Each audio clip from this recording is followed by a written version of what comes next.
अहंकार असतो तो म्हणजे आपल्या बुद्धीचा, ज्ञानाचा, संपत्तीचा, ऐश्वर्याचा, रूपाचा. पण संत सहवासामुळे तो कळला तरी आपल्याला वारीच्या माध्यमातून. माऊलींची पालख्या सोहळ्यामध्ये संत परंपरा जोपासली जाते. शिवाय आजच्या अत्याधुनिक काळामध्ये तंत्रज्ञानाचे पाईक असणारे आयटी क्षेत्रातले अनेक जण दिंडी काढत असतात आणि आपला सहभाग सुद्धा नोंदवत असतात. अशाच पुण्यातल्या एका आयटी दिंडीसोबत संवाद साधलाय आमचे प्रतिनिधी प्रशांत सागवेकर यांनी. जय हरी विठ्ठल. मी आत्ता पायी चालतोय या दिंड्यांमधून आणि वेगवेगळ्या दिंड्यांबरोबर बोलण्याचा प्रयत्न करतोय. कारण या दिंडीमध्ये जसं आपण बघितलं की माऊलींचा दिंडी सोहळा आहे, पण माऊलींच्या दिंडी सोहळ्यामध्ये इतर संतांच्या दिंड्या चालतात आणि काही वेगवेगळ्या पद्धतीच्या नवकल्पना घेऊन दिंड्यासुद्धा चाललेल्या असतात.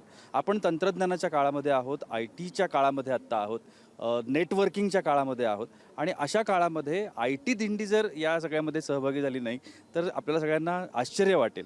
खरं तर गेल्या अनेक वर्षांपासून आपण बघतोय की हिंजवडी असतील, पुणे असेल, या भागातल्या IT क्षेत्रांमध्ये काम करणारी जी माणसं आहेत हे आवडीनं या दिंड्यांमध्ये सहभागी होत असतात आणि तंत्रज्ञानाचा प्रचार करण्याचं काम करत असतात. आता माझ्यासोबत मंदार कुलकर्णी आहेत, ज्यांनी AI दिंडी काढली आहे यावर्षी आणि आपण त्यांच्याशी बोलणार आहोत. स्वागत आहे मंदार तुमचं. आणि सगळ्यात पहिल्यांदा अभिनंदन, टाळ्या अगोदरच वाजले आहेत, पण तुम्ही सगळेजण सहभागी झाला आहेत आणि AI दिंडी असं तुमच्या दिंडीचं नाव आहे. तर ते मला जाणून घ्यायचं आहे की हे काय आहे, AI दिंडी म्हणजे काय?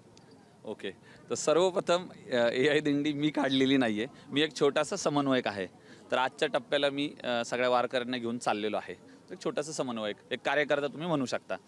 तर जसं तुम्ही सांगितलं की IT क्षेत्र किंवा पुण्यातल्या प्रोफेशनल लोकांमध्ये सुद्धा दिंडीवाद खूप आकर्षण असतं, त्यांना पार्टिसिपेट करायचं असतं. सांगड कशी घालता? कारण तुम्ही तंत्रज्ञानवाले आहात, तुम्ही सायन्स मानणारे आहात आणि हे अध्यात्म मानणारे आहेत, त्यामुळे तुम्हाला सांगड कुठेतरी घालावी लागेल. सांगड नावातच आहे.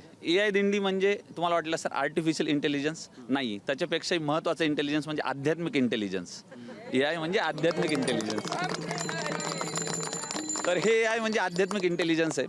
तसंच दुसरं म्हणजे ऑल इन्क्लुझिव्हनेस, म्हणजे सर्वसमावेशक, सर्व घटकातील, सर्व स्तरातील लोकांनी दिंडीमध्ये सहभागी व्हावं, हा त्याचा मुद्दा. आणि तिसरा म्हणजे AI म्हणजे आई म्हणजे माऊली. आणि माऊली हे सगळ्या दिंड्यांचं वारीचं अधिष्ठान आहे. तर ही माऊली दिंडी तुम्ही म्हणू शकता.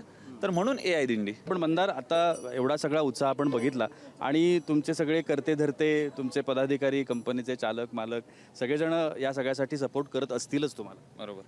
हां, तर सगळ्यात पहिले म्हणजे AI दिंडी ही संकल्पना आहे. आम्ही 40 ते 50 कॉर्डिनेटर आहोत आणि सगळे तुम्ही म्हणता IT वेगवेगळ्या ठिकाणी जॉब करणारे आहेत आणि आम्ही हे आवड सामाजिक कार्य म्हणून करतो.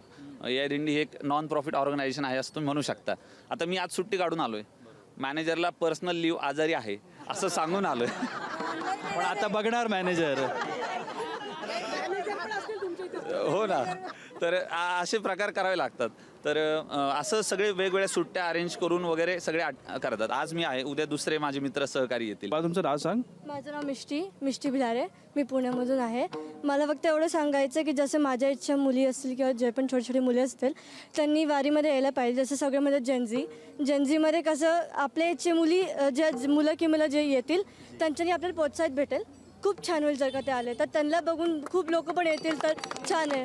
त्यांना पण तर थोडंसं कळलं पाहिजे. त्या मुलीची इच्छा की तिच्या वयाची जी मुलं आहेत त्यांनी सुद्धा वारीमध्ये सहभागी झालं पाहिजे असं तिचं म्हणणं आहे. तर तुम्ही सगळेजण बोललात आणि उत्साहानं हे सगळे खेळ खेळलात आमच्यासमोर, त्यासाठी अतिशय मनापासून आभार तुम्हा सगळ्यांचे आणि खूप खूप धन्यवाद. जय महाराष्ट्रासाठी प्रशांत सागवेकर, जय जेजुरीहून.